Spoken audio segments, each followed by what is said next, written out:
Hi, Kansas City moms. I'm Sarah, and I am here today with Dr. Jensen, who is the medical director at Children's Mercy's tracheostomy program.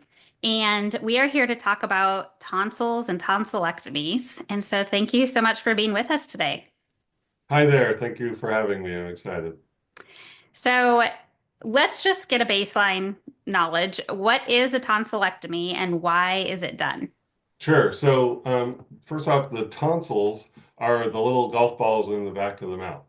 They are tissue that helps kind of participate in the immune response, similar to lymph nodes in the neck, and other tissues elsewhere in the body. And just like sometimes kids' lymph nodes will get enlarged when they get sick, the tonsils can do that too. And occasionally they will get big and stay big. And Hmm. uh, and that can cause issues for some kids. And there are some other issues that the tonsils can cause as well that we can talk about. So, what alerts a parent or a physician that a tonsillectomy might be something they need to consider for the child? Sure.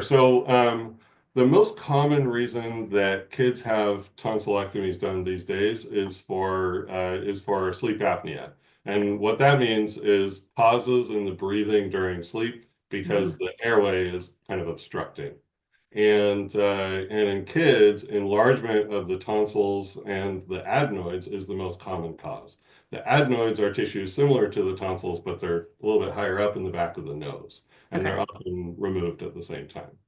Okay. So what happens is that families may notice that their child is snoring a lot. They're sleeping with their mouth open. They might be seeing pauses in their breathing, and they start to worry about the breathing a little bit. And they may also notice things during the daytime that they kind of trace back to the sleep issues that they're seeing. Things like hard to get up in the morning, maybe fatigue during the day. For some kids, they may sort of paradoxically seem a little hyperactive or kind of hard to concentrate, and that can be a result of poor sleep as well. Okay. Um, Sometimes for older kids, bedwetting is actually a side effect of sleep apnea as well. Interesting. And so I know maybe a misconception is sometimes tonsillectomies are done for like reoccurring sore throats or strep throats. Is that also an indication, or is that kind Yes, of it is still an indication. okay? Most tonsillectomies these days are done because of sleep apnea, Mhm. but recurrent strep throat does remain a potential reason for tonsillectomy. One of the Okay. reasons that it is now less common than sleep apnea is because some pretty high quality research over the years has demonstrated that tonsillectomies can have a positive influence for kids having recurrent strep throat, but generally only if they're having a very high frequency of the infection or over a real prolonged period of time. And the Okay. reason for that is that most strep throat infections are an isolated event or a sort of a short run of recurrences that should get better on their own. And it's really only when you get to kind of a severe frequency or duration that the surgery might be Gotcha. helpful. Yeah. And so is there an ideal age when the surgery's Well, done or yeah. So I mean, the ideal age is when the child needs it. right? But that being said, kids who are real young tend to have sometimes a harder time.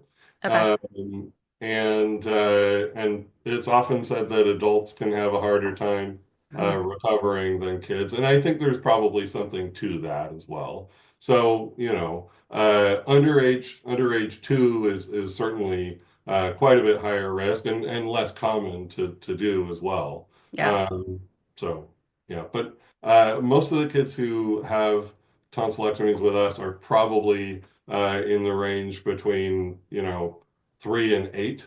And we Okay. do occasionally do younger in exceptional circumstances when they really need it. And Sure. then certainly there are kids who are older who need it too. Okay. Yeah. And then you and I have been chatting before the interview, but there's different ways to do the surgery. And Yeah. so can you kind of explain that and then maybe the risks of each procedure? Yeah, so right. So what people kind of think of as a traditional tonsillectomy, we would call an extracapsular tonsillectomy. Extra meaning outside of, and the capsule is sort of the outer layer of the tonsil. Think of it like the skin on an apple. And Okay. so extracapsular tonsillectomy, you remove the tonsil by going around the tonsil to remove it. Okay. Now, an intracapsular tonsillectomy, you're removing the tonsil sort of from the inside. And so you go from the sort of exposed portion of the tonsil and remove the tissue until you get to the part of the capsule that's touching the surrounding tissues. And then when you get to that part, rather than remove that last little bit of tonsil, that the capsule part, you kind of coagulate that tissue instead. And so that's a newer technique, the intracapsular tonsillectomy. The both techniques carry kind of similar risks, with the risks being kind of higher or lower depending on which technique you do. And Okay. so, sort of traditional tonsillectomy has about a 3% risk after surgery of experiencing postoperative bleeding. And that's something that can happen up to about 2 weeks after surgery, with the Okay. highest incidence being around a week out. Hmm. So it's something that's not common with the traditional method, as I mentioned, about 3%. But we do want folks to know about it so they're kind of, aware, and we tell them about what to do if that happens. Okay. Um, with the intracapsular method, the risk of that happening is substantially reduced. So instead of, maybe 3% of kids needing to have a procedure to stop bleeding after the Mhm. fact, that risk is about 0.5%. Oh, wow. There's definitely a reduction. Yeah. The most common thing, of course, is that virtually all kids will experience postoperative pain, and that on average lasts for around a week. Okay. The intensity of the pain also varies depending on which method is used. So with the extracapsular method, I tell folks that generally the pain kind of fluctuates between maybe a moderate to sometimes severe level. And with the intracapsular method, it's sort of right around moderate, sometimes dipping to mild, and is usually a little bit shorter duration. So those Yeah. are advantages of the intracapsular method. Now, the one sort of trade-off with intracapsular tonsillectomy is that because that small little bit of the capsule is kind of coagulated or buzzed rather than being Hmm. removed, there's about a 1% rate of recurrence or regrowth of tonsil tissue over time. Now, I talk through all of this, and my partners do as well, with families, Hmm. and we kind of arrive at whatever seems to be sort of the best solution for that child and family, and that they're most comfortable with. Okay. And so then if you've decided you're going forward with the surgery and a family is kind of getting ready for their tonsillectomy date, what can families expect on the day of the surgery at Children's Mercy? Sure. It's a little bit of a production, but there's somebody kind of guiding them through every Yeah. step. Folks need to show up a little bit ahead of time. Of course, they get kind of checked in and vital signs and stuff like that. One of the nice things is that Children's Mercy is geared, of course, exclusively to children, and so everyone who works there is there to work with kids. And so we have a focus on trying to make the experience as gentle as possible Great. for our patients. So after the check-in period, meet the anesthesia team, et cetera.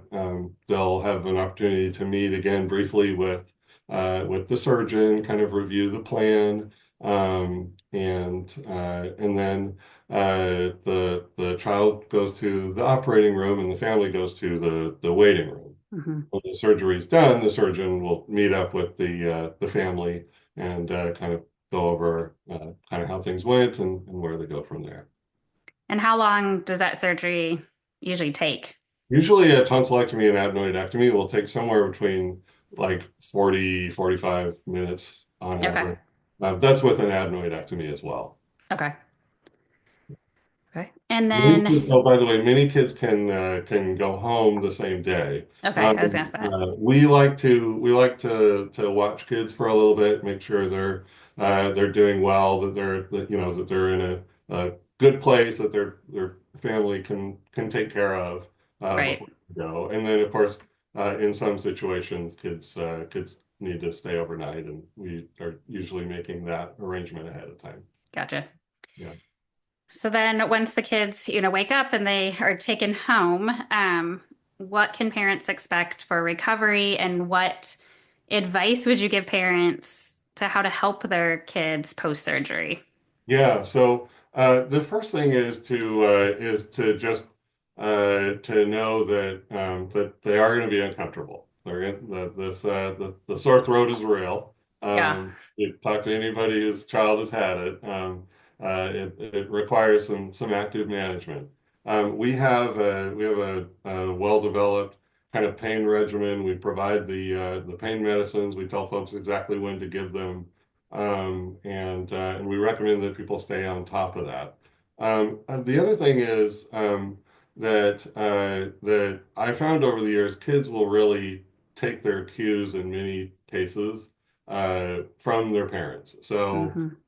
So to the extent that parents can remain calm, provide kind of a lot of emotional support, but also kind of projecting kind of strength and confidence that really helps that really helps kids too. And I assume lots of popsicles. Yeah, so exactly. Soft food diet Hmm. for 2 weeks. Okay. Nothing hard, crunchy, chewy.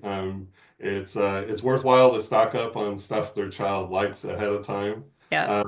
and sort of get them excited. Like, hey, you know what? Like, I know you're not excited about this procedure, but there's all this stuff you get to Ice have. cream for 2 weeks. Yeah, exactly.